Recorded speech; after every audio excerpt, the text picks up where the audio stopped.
NATO didn't do that till the 70s. They're thinking about it, but they lost or got bombed before being able to introduce any of these ideas. Yeah, it's definitely worth mentioning again that the factories were very heavily bombed. The Allies definitely made a priority of hitting these places, and they were literally trying to make tanks as the bombs rained down on them.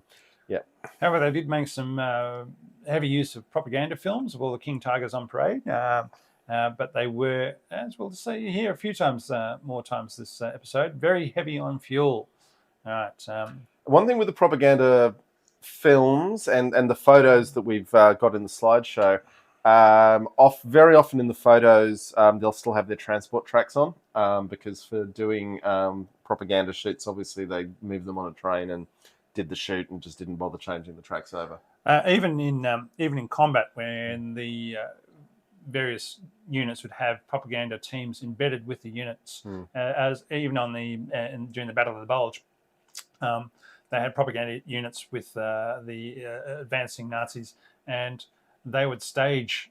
So they'd go through, carry out an activity, and then they would stage certain movements that they would then film by the soldiers would carry out certain movements across roads, obstacles, whatever else, and the propaganda teams would film that